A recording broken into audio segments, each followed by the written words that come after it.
ओम शांति। आज हम एक बहुत ही गहरे और संवेदनशील विषय पर बात करने जा रहे हैं।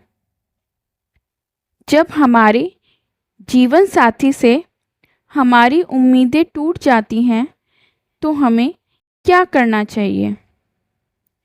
रिश्तों में उम्मीद रखना स्वाभाविक है, लेकिन जब वो पूरी नहीं होती तो दिल में एक खालीपन, पीड़ा और कभी-कभी गुस्सा भी आ जाता है।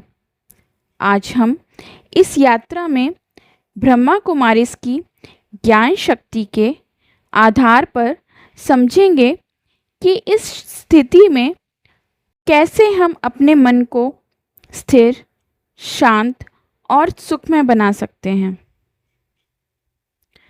सबसे पहले हम जानते हैं उम्मीदें क्यों बनती हैं और क्यों टूटती हैं। उदाहरण के लिए सोचिए, आपने किसी के जन्मदिन के लिए खास तोहफा तैयार किया, लेकिन जब आपका जन्मदिन आया उसने बस एक हैप्पी बर्थडे कह दिया। समझाना हम यहाँ यह चाहते हैं कि हम दिल से चाहते हैं कि दूसरा हमें उसी तरह जवाब दे जिस तरह हम उन्हें देते हैं, और इसी को उम्मीद कहते हैं। ब्रह्मा कुमारीज के दृष्टिकोण से उम्मीदें मन के भीतर की अधूरी खुशी का संकेत है। उम्मीद टूटने पर मन की भिन्न भिन्न प्रक्रियाएं होती हैं। 3 समान प्रतिक्रियाएं हैं। पहला, निराशा, मुझे किसी से कुछ उम्मीद नहीं रखनी चाहिए। दूसरा, गुस्सा, जिसमें हम कहते हैं उन्होंने मेरे साथ गलत किया। तीसरा, दूरी बनाना, अब मैं उनसे बात नहीं करूंगी या नहीं करूंगा। उदाहरण के लिए, जब हम एक फिल्म में बहुत उम्मीदें लगाकर जाते हैं और फिल्म वैसी नहीं होती तो मन में खट्टापन आ जाता है। तो ब्रह्मा कुमारीज की पहली सीख जो हमें बताती है वह है, अपेक्षा नहीं, स्वपूर्ति पर ध्यान दीजिए। उदाहरण के लिए, एक बहन राजयोग क्लास में आकर कहती है, मेरे पति मेरी भावनाओं को नहीं समझते। और वहाँ पर टीचर जवाब देते हैं, क्या आपने अपने मन को समझा है? तो मुख्य विचार यह है, खुशी बाहर से नहीं, आत्मा की स्वाभाविक स्थिति से आती है। इसके लिए हमें अपेक्षाओं से मुक्त होकर प्यार करना है। आपको अपनी आत्मा को जागरूक बनाना है। इसके लिए आप सुबह उठकर अभ्यास करें, खुद से पूछें, मैं आज कैसा महसूस कर रहा हूँ या कर रही हूँ।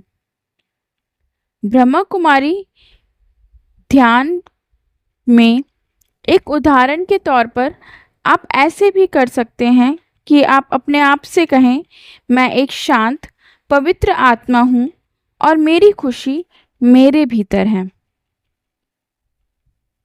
इसके लिए आपको साझेदारी में जीने की कला भी आनी चाहिए। उदाहरण के लिए, जब पेड़ फल देता है तो बदले में पेड़ को फल वापस नहीं मिलता, लेकिन वो फिर भी देता है।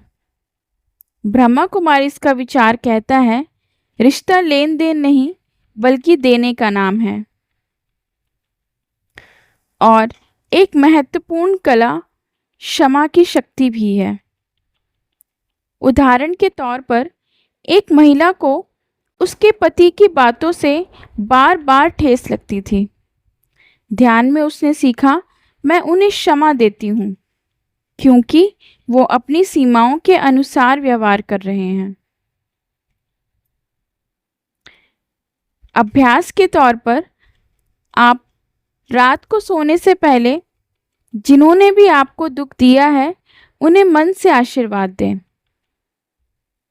ऐसा करने से आप अटूट खुशी की ओर बढ़ेंगे, क्योंकि आप समझ जाएंगे कि अपेक्षा से आत्मसम्मान की ओर कैसे बढ़ा जाए। आप चाहें तो आप खुद से भी इस चीज़ को कई बार दोहरा सकते हैं। आप खुद से कह सकते हैं, जब मैं अपने आत्मसम्मान में खड़ा या खड़ी हो जाऊंगी तो किसी के व्यवहार से मेरी खुशी डगमग नहीं होगी। आपको इसके लिए रिश्ते को नया दृष्टिकोण देना भी समझना होगा। उदाहरण के लिए, अगर आपकी कार बार बार खराब हो रही है तो गुस्सा करने से वो ठीक नहीं होगी। उसी तरह जीवन साथी को बदलने की बजाय रिश्ते को देखने का नजरिया बदलें। ध्यान का अभ्यास आपको एक असीम शांति की ओर ले जाएगा। 10 मिनट का राजयोग ध्यान करें, जिसमें खुद से कहें, मैं आत्मा हूँ, मैं शांति का सागर हूँ, मेरी खुशी मेरे भीतर है। आज से हम अपने जीवन साथी से कम खुद से ज़्यादा उम्मीदें रखेंगे, और वो भी सिर्फ अपने आत्मसम्मान को बढ़ाने के लिए। ओम शांति।